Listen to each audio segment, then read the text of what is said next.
Good afternoon, students. I'm Rajesh Bhatia. I've been helping students and counseling them to study abroad, especially in United States of America and Canada, for more than 15 years. And I wish to take you through a PowerPoint presentation right now. I do understand a lot of you would be eager to know more about the visa, as most of you would be done by the application process, although I will quickly run you through the application process and then more than happy to answer your questions regarding your visa and your pre-departure.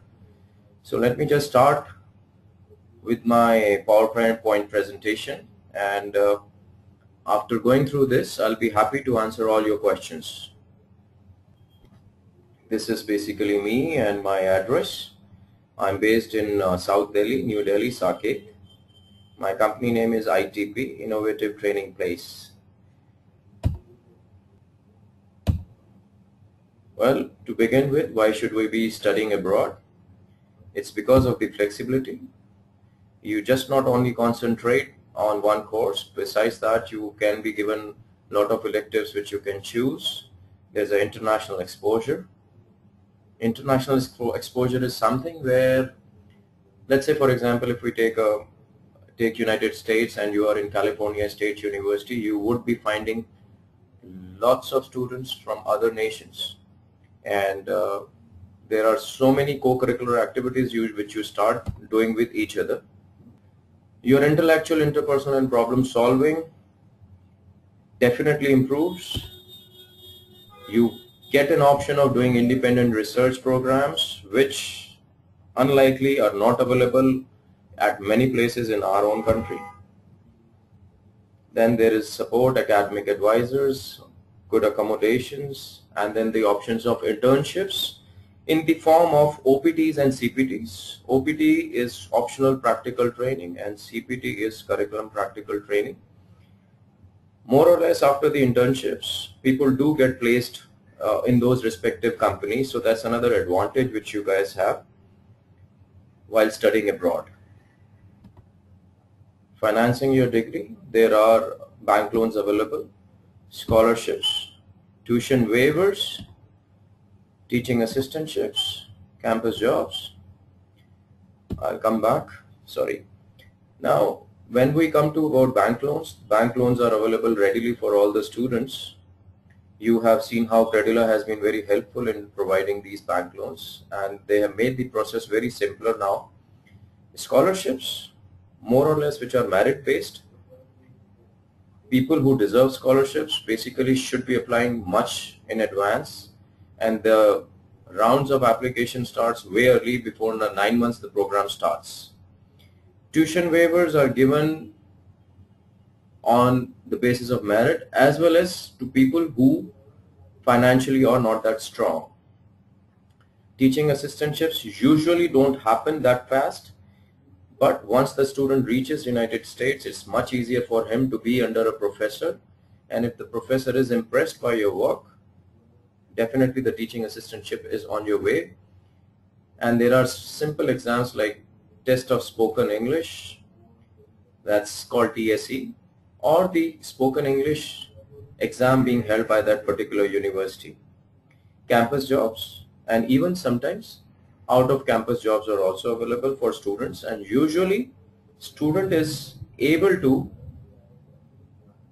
take out his own living expenses while doing those jobs.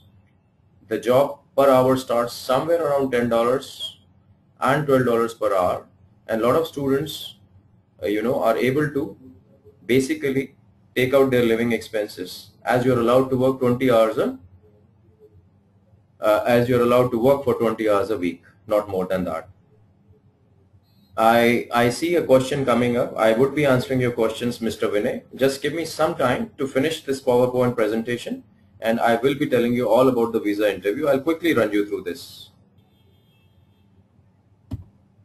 Okay, so basically I understand that you guys are in hurry to understand the visa process. I'll do that. Choosing a program, why am I good at? What do I want to do? Can I make a career out of it? What does it take to get there? Okay. Shortlisting of universities. Neither follow a friend nor a trend or a friend. Accreditations, hedge your bets. Can you afford it? Variations or climate. Admission sure. What admission process comprises of?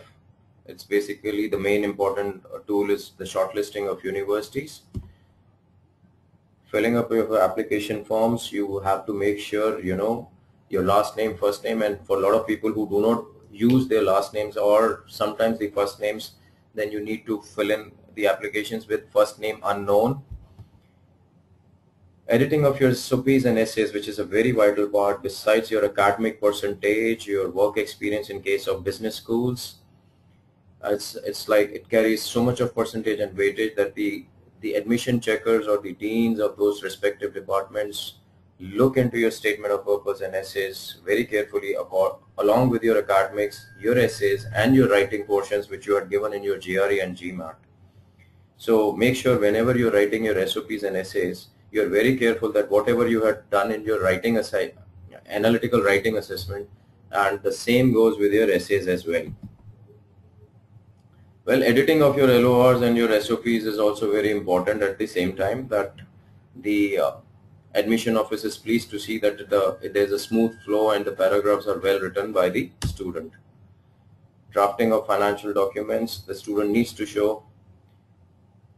Saurabh Singh, I'll be answering your question as well. Just give me some more time. I'll be quickly finishing this.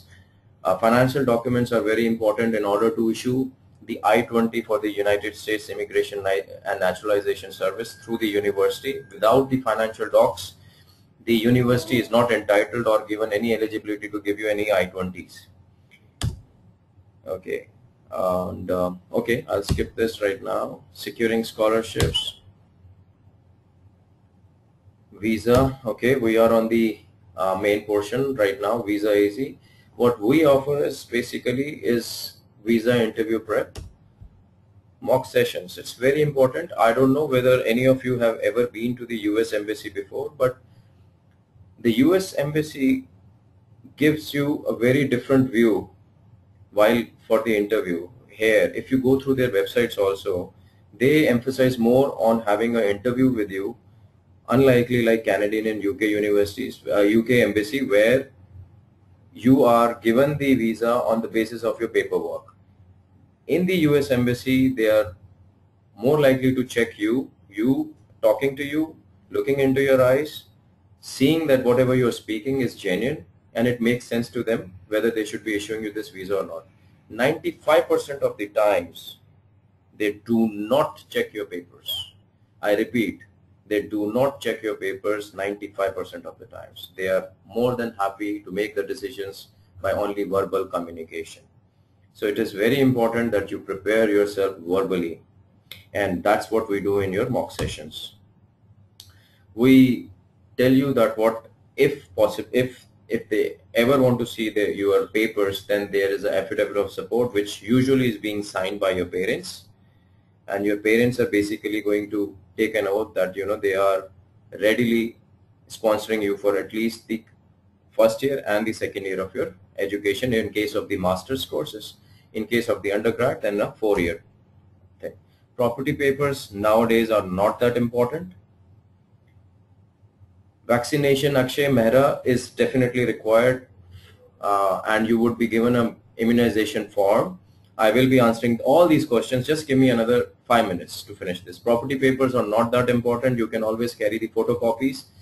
American councillor is not interested in looking into your property papers. He's more or less interested in knowing your personal profile and are you a bona fide student. Bank statements, again, you should be carrying them because sometimes, let's say 1 out of 10 students, if he's interviewing, he would like to see his bank statements whether you are carrying the complete funds or not. That is very important part and a very important paper. Movable assets, income tax credentials, and all professional and academic credentials are must, which you should carry. And you should be carrying your respective GRE TOEFL scores, your I-20, and all the necessary papers.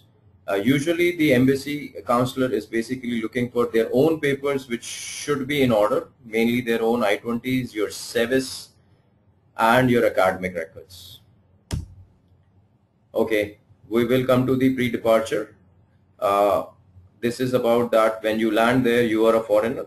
Knowing the country, it's very important.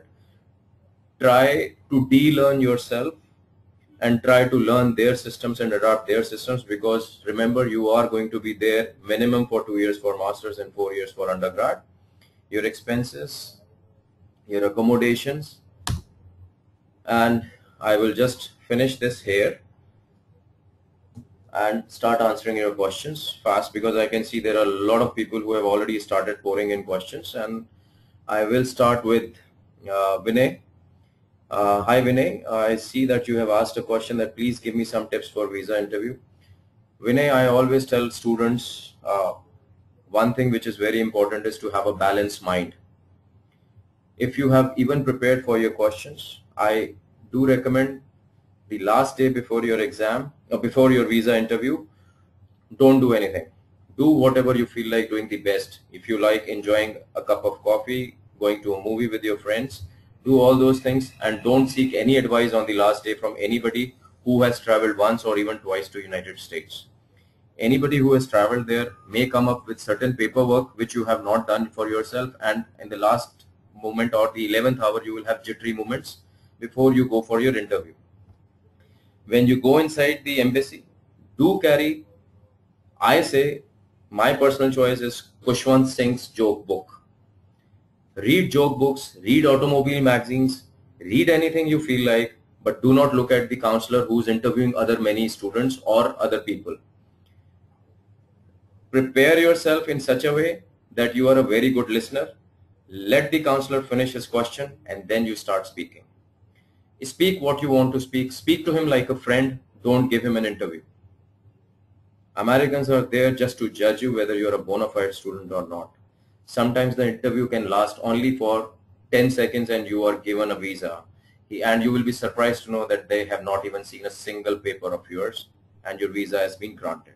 So this is how good they are in face reading, and this is what they concentrate upon. And sometimes a student comes out with a shock on his face when he is denied a visa.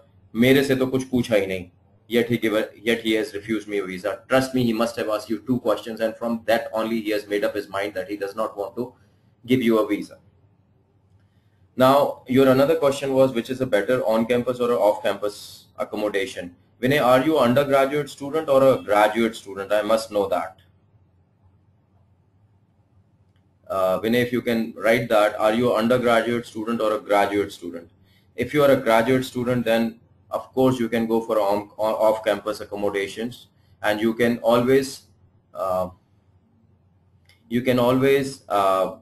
write to the current Indian Student Union in respective universities. They will guide you how to go about living for 7 or 8 days as a temporary residence, and then they will only help you get an off-campus accommodation. Now I come to Saurabh Singh. Saurabh, you have asked a question, how to shortlist the universities as per your GRE marks. Well, shortlisting takes, there are a lot of criteria to do the shortlisting. First of all, a lot of students want to know the climatic conditions of that particular region, if that is one thing in your mind. Second thing is whether the return of investment is there according to your GRE marks or not. Sometimes if the GRE scores are, let's say, about 290 to 300 out of 340, then also you can do the shortlisting. Any shortlisting between the top 120 universities is good enough for students. And as per your GRE marks, the shortlisting can be done. You can always refer to me, write to me on my website. I can always give you my email ID. Well, it's not coming. You can note it down. It's mailitp@yahoo.com. As I said, you can always, Saurabh, you can always write to me and I can do your shortlisting for free. If you can tell me your GRE scores, your academic percentage, it matters a lot to know which course are you going for. If it is a MS course for computer science or electrical engineering, then no work experience is required usually for such courses. But if you're going for engineering management, then work experience would also be counted. along with your academic percentage and your GRE scores. There are many universities, depends upon where you wish to go, on the East Coast, West Coast, or the Central Coast, Central America. And climatic conditions would also matter. Return of investment has to be seen. Usually the shortlisting should be done for the state universities. Don't look for private universities, as you may be burning your fingers and there is no return of investment. And trust me, if your scores of GRE are low, then I would suggest don't apply. Retake your exam.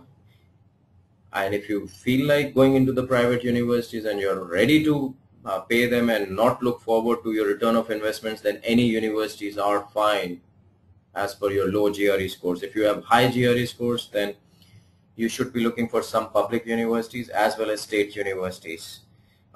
Something like high GRE scores would mean anything about 320 onwards, and a lot of public universities including Ohio State, Iowa State, State University of New York, Stony Brook do accept students, but they will also be looking into your GPA or academic percentage, which usually should be at distinctions. If your GRE scores and your academic percentage do not match, then we really need to do a very careful shortlisting, because there have been students who have not been able to do academically good, but GRE scores are in the range of 325 and 335. Then the shortlisting has to be done accordingly, and it needs a careful consideration to be looked at carefully. Okay, so we come to vaccination. Yes, it is definitely required, Akshay. Vaccination is required. They will be looking for MMR1, meningococcus. Some of them are going to go for your chest X-ray and TB reports also. It depends on state-wise. Certain universities in Texas do not require vaccinations, but most of the other states definitely are looking forward to your vaccination history. For that, you need to go to your doctor. If he has been your doctor since your childhood, he will be able to fill up those forms very easily, will be able to comprehend the date-wise vaccination which was given to you, Akshay. And I would suggest take your vaccination done, get your vaccination form filled only after you have received your visa. Before that, do not spend time on that. Should we have to produce the financial documents for the entire fee that I should pay for my graduation? This is the question by Sri Harsha Akula. Harsha, I would say not necessary that you need to give them the entire fee financial documents. You can always convince a counselor with 1 year of educational expenses which are lying in your bank right now, and the rest second year, you can always give a justification that the funds would be available next year. But you should be very smart answerer. It is not mandatory to show both the years. This is what I would like to say. You can, but if you have, go ahead and show them for both the years, 4 years if you're an undergrad student.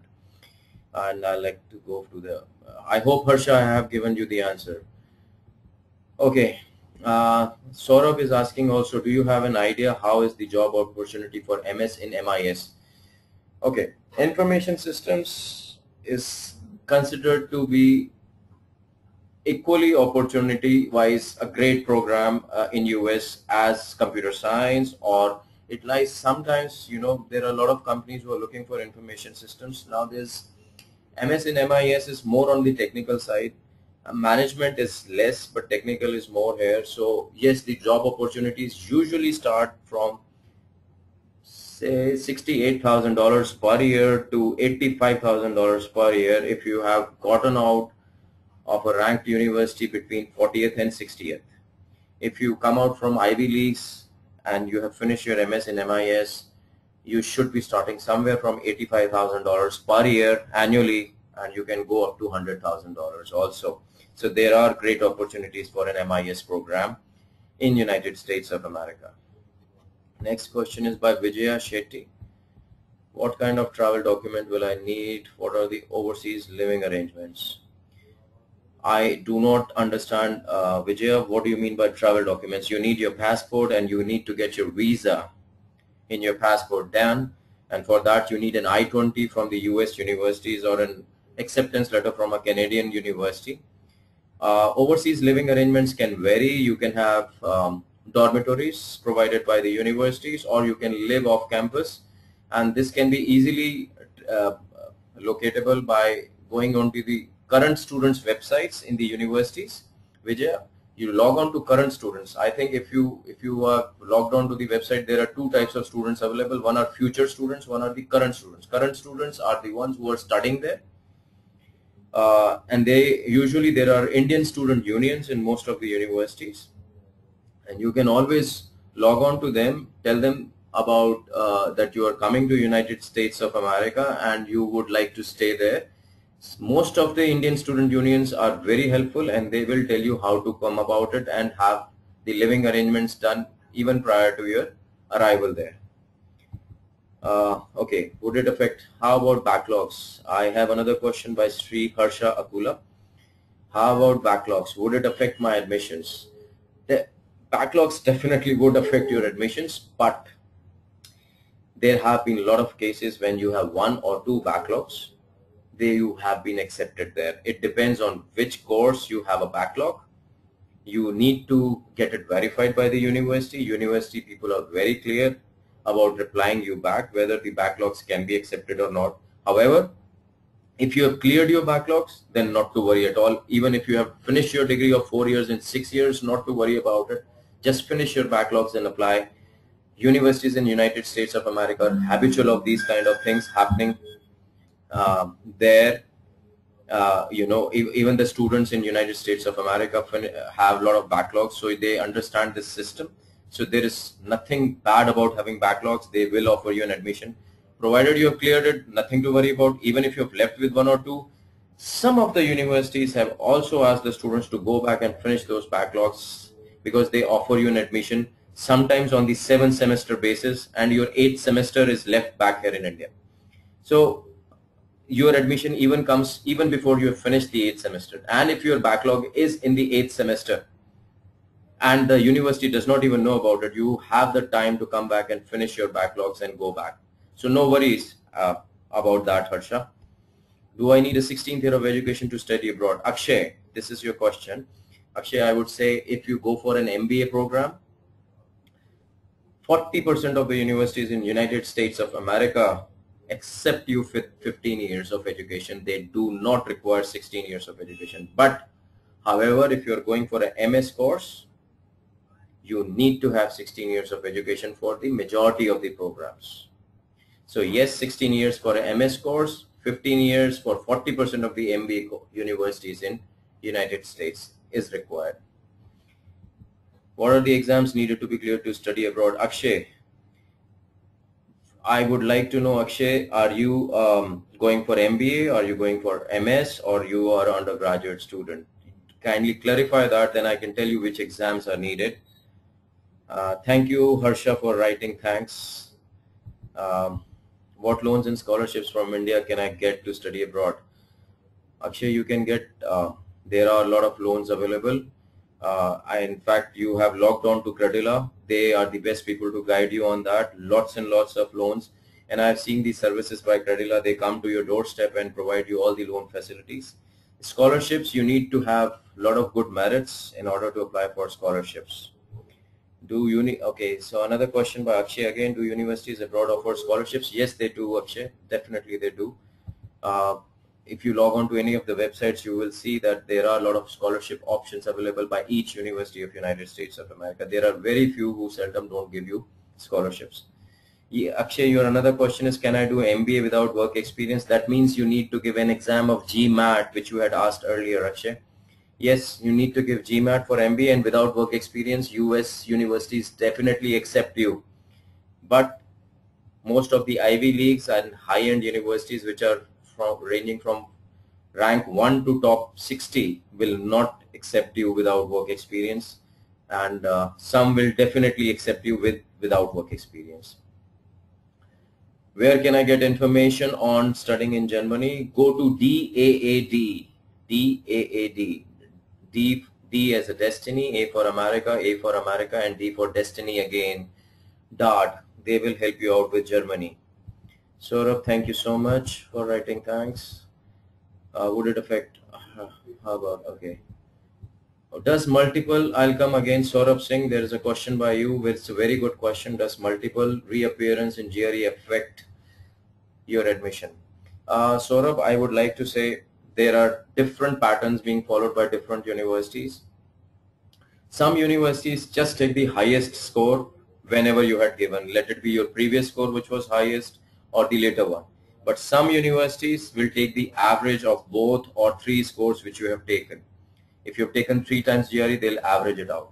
So it depends on university to university. I suggest that if you plan to reappear for your GRE and you have already sent your one score to 4 universities, do try to apply to 2 or 3 universities out of your lower score and then go and give again the exam. If your scores are higher, then circulate that score to everybody or the other universities and your previous universities. Otherwise, keep quiet if the scores become lower. Because a lot of times it has happened that when you go for your second attempt in GRE, I have seen students scoring even lower than their previous scores. And at that time they get worried that even their previous, the last exam GRE scores were higher and what to do. So try to lock in by applying to some universities with your current GRE scores and then go for your higher GRE. Then again appear for GRE once more and see if your scores are coming higher or not. Okay, so what is OPT, Vijaya? OPT is optional practical training, Vijaya. This usually is offered to you after your 3 semesters are over in your master's courses. And it usually optional practical training is offered by big companies which are associated with that university, and you're allowed to work there between 4 and 7 months. And usually after you finish your OPT, some of the companies give you a work permit, and once you graduate, they absorb you as their employee. Is the IELTS and TOEFL the same? Actually, yes, Vijay. IELTS and TOEFL are actually the same exam. One, TOEFL is the exam which is made by the United States of America. IELTS was made by Queen. By Queen I mean UK, United Kingdom, and Canada also accepts IELTS. But nowadays both of them have shaken their hands together and they're very happy to accept IELTS either in UK and America, and the same goes with TOEFL. And most of the universities have opened up by accepting either of the exams. 4 or 5 years back, there was a strict guidelines by some US universities that they will only accept TOEFL. Both of them have the same meanings. It's basically the English language testing. International English Language Testing Services is IELTS full form, and test of English as a foreign language is the full form of the US. Both basically want to check whether your English proficiency is good or not. So that's actually the same nowadays. Don't have to worry about it much. Okay, there is another question. What would be the average cost per year if we do MS in Ivy League in Indian currency? Wow. Harsha, I would say an Ivy League usually, I will not be able to tell you the exact cost, but an Ivy League usually for 1 year would be costing you not less than 45,000 US dollars, and if we have to convert that into Indian rupees, it's basically somewhere around 27 or 28 lakhs just as a tuition fees for you for 1 year in an Ivy League, and your living expenses would be separately counted. Okay, so next question is, how difficult is to get a visa to study abroad? Vijay, it's not difficult. I tell you, I've been doing this for a long time now, more than 15 years. And in a year, I would see maybe 1 or 2 refusals, rest everybody goes. So let's say if I'm sending about 150 students or 200 students in a year, maybe all 198 or 199 get the visa. I would just request you to just work hard on your exams. For example, if you're giving GRE or GMAT or SAT, SAT, get good marks, try to get into a very good university. If you get into good university, your chances of getting denial or a refusal are only 1%. 99% you should be getting your visa. How difficult is to, okay, we did that, Vijay. Okay, then the next question is, what would be the average cost per year if we do MS in Ivy League? Again, as I said, this is a repeated question by you, Harsha. So I think I have answered most of the questions here. Any new questions, if you have, let me know.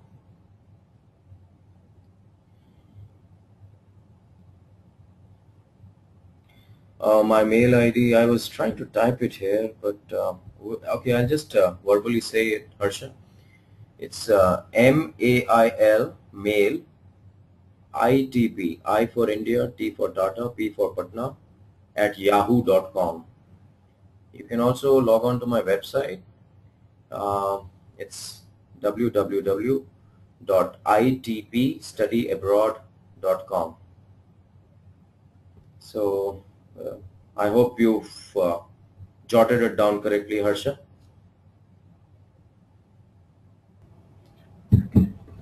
Sorry guys, I needed some technical support. I'm just going to run the slideshow once more. I'm going to go very slowly this time. So if you guys have any questions again, please do ask me.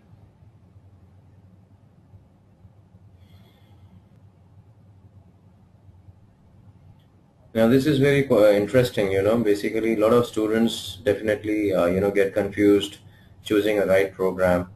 In India, there is a tendency that, if I have done computer science, I must go for masters also in computer science, which is not a trend in United States.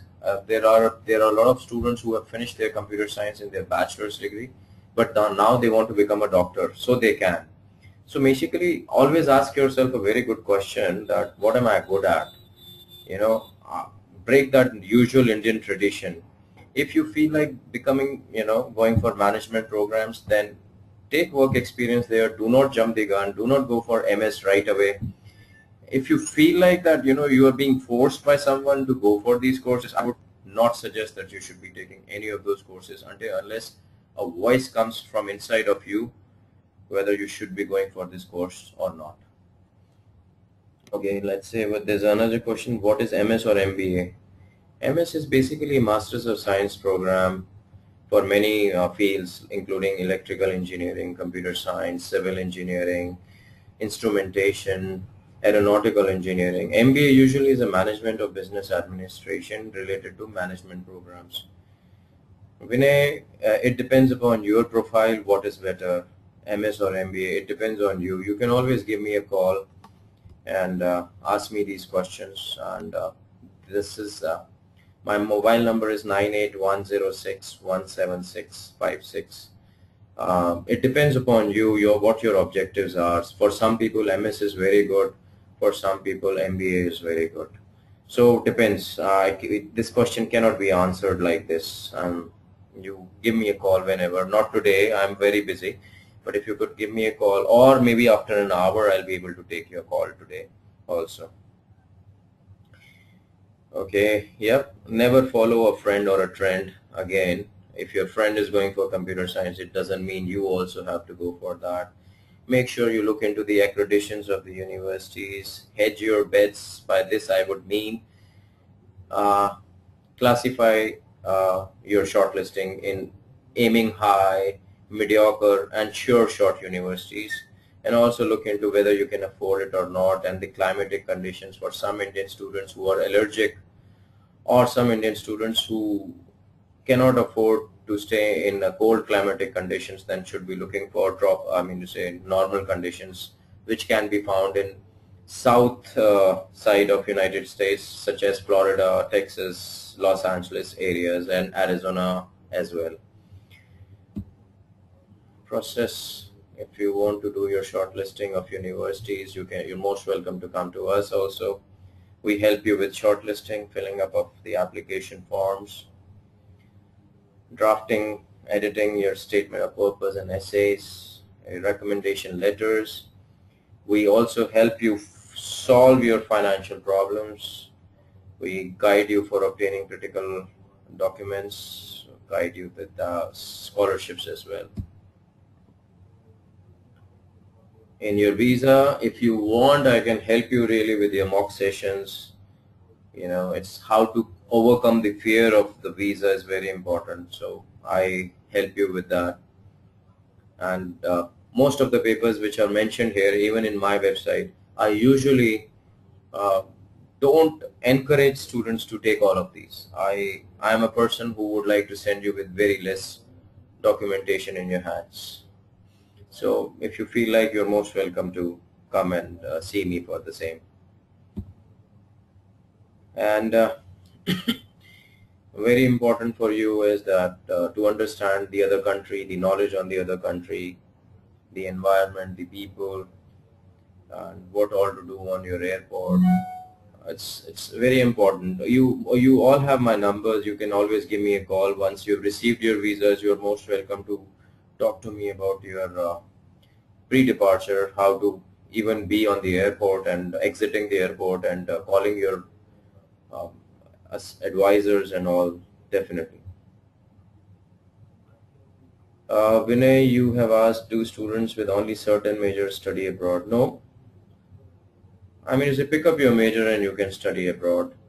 All the majors. There's nothing very specific about you have to only study abroad for certain majors. You want to go for BBA, go.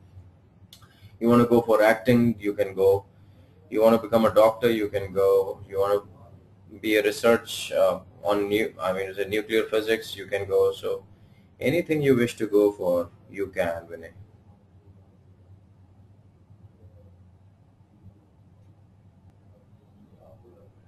Harsha, you have another question.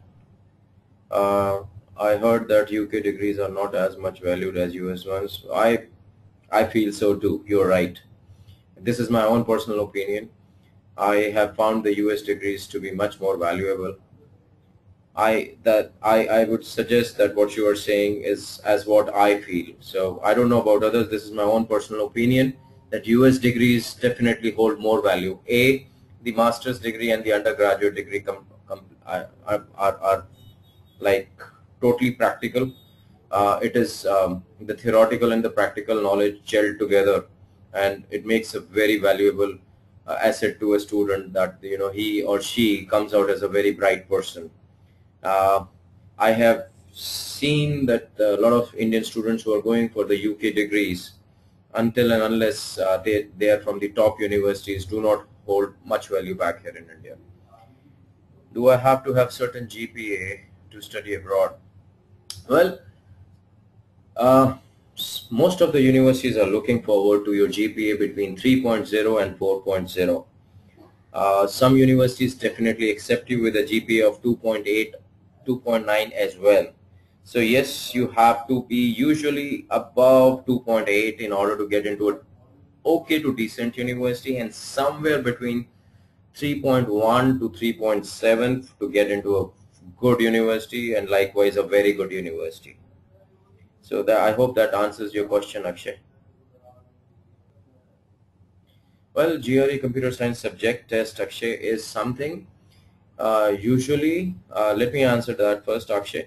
That GRE computer science subject test is usually taken in certain circumstances when a student is coming from a BTech background and he has done some other kind of course such as electrical or civil, and he wishes to now pursue his MS in computer science. So he should be going for a subject test in computer science and give those scores along with your general GRE scores to the university, so that they can accept you in the computer science program, usually given by students who wish to change their field in masters. And there are very, very few universities in United States now asking for GRE computer science subject tests. Otherwise also, I mean to say, it's not necessary that you are changing your field. Even if you've done computer science, very few and very rare universities ask for a GRE computer science subject test. On what scale you have mentioned just now, Harsha? What do you mean what scale? I mean to us, we have a GPA on a scale. Oh, great. Yes, we have a GPA on a scale of 1 to 10. What we need to do is convert it between 3.0 and 4.0. And there are a lot of conversion methods which are very complicated, and I will not be able to mention this, but I can tell you the best way to calculate your GPA. The Indian way of calculating your GPA is, Harsha, listen to me. Your score times 4 divided by the best score of your class. You will come out with a GPA between 2.8 and 4.0. So even let's say, for example, your GPA is on a scale of 1 to 10 is 7.6, 7.9. So what you need to do is times 4 divided by the best score of your class. You will get a common GPA which you can use in writing your applications and filling it up. And US universities follow a lot of complicated systems in order to convert our Indian GPA into their GPA. So you can do that, Harsha, if you wish to.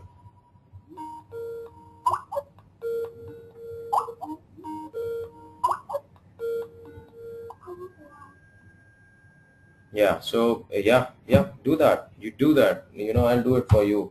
7.9 times 4 divided by 8.6. See, your GPA comes to 3.67. Yes, you're right, Harsha. So you have a good GPA if that was the highest in your class. So you will see your GPA is coming to 3.67. So you can use that as of now. Now this is my system. I've been doing this for students. But there are various other methods, but trust me, you will be near to this only what I've given you as a method to apply. So this is what you need to do. And not many people would be knowing this system, which I'm telling you is a very simple system. You go for it. You are correct, Harsha. Acha. Also, I would like to tell you, a lot of students, if you know that, when you are applying, you should always take a consultant who is only interested in helping you out with shortlisting of universities, writing or editing your statement of purpose. Just listen, this is a very important information which I'm giving it to you all, that whenever you hire a counselor, such as me or anybody, make sure that his interest is only to help you out with your statement of purpose, telling you about the paperwork. Keep the application process or application filling up forms in your hands and use your own email IDs, and please pay the application fees. There are a lot of consultants who will lure you to that the application is completely free if you apply through them. In that case, what happens is once your application reaches the university, and later on if you happen to go into that particular university, most of the funds which were supposed to be given to you will be given to that consultant. So the scholarship, if was to be given to you for $7,000, you will only be getting around 1,000 or 2,000. Whole 6,000 will be consumed by the consultant because he initially lured you to apply through him for free application fees, which is only a cost of $50 to $100. So make sure whenever you are applying, you pay the application fees and not let the consultant give you a free application waiver, because once you reach the university, he or she will take a cut from a university. Don't do that.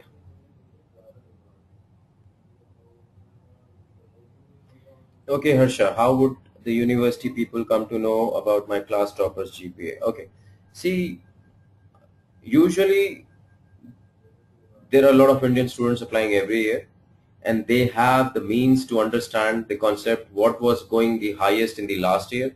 Then they have UGC approved lists available to these universities. The US universities have the UGC approved lists of the universities, and I have the access to the highest percentages, usually to the universities as well as to the classes. Otherwise, they have agencies in United States which are very good in looking into your class toppers GPA, such as WES, that is World Evaluation Services, and so on. Many other evaluation agencies are available in United States which will be evaluating your GPA according to your toppers.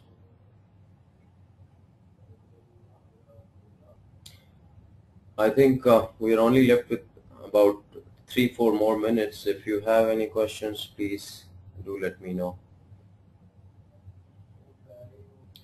Vinay, you need F1 visa. F1 to become an academic student in United States. What is SEVIS? SEVIS. SEVIS, Vinay, is Student Exchange Visitor Information System governed by Homeland Security. Homeland Security is a parallel government agency of United States which keeps a tab on the foreign students if they find any irregularities in your attendances, then they are there to catch you. So in order to maintain yourself, to maintain your status there, you should be regular students. Otherwise, the SEVIS money goes to the Homeland Security, and the Homeland Security takes that money only to take a control, or to keep a lookout on you guys. So that money is actually to keep a check on you only. So that's what is SEVIS.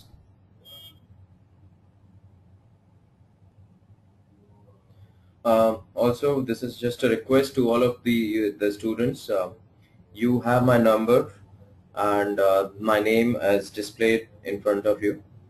This is just a request. If you have other friends who would like to come and join my counseling, or if they have any questions, then they can always write me. This would be appreciated in case you can just spread my word to fellow friends and students from your end. Thank you, Mahesh. And Vinay, you can just go to usnews.com. That has a very good list and a very reliable one, Vinay. And I would like to say thanks to all of you for allowing me to speak. And thank you, Harisha. I would also thank you once again for allowing me to speak, and you've been all very good listeners. And I hope to get in touch with you again, sometimes again through CREDILA. CREDILA also, I would like to thank CREDILA also. They have been very helpful in connecting us all together. That's a very good networking, I would suggest. And thanks to all of you. Bye and have a nice day. Bye-bye.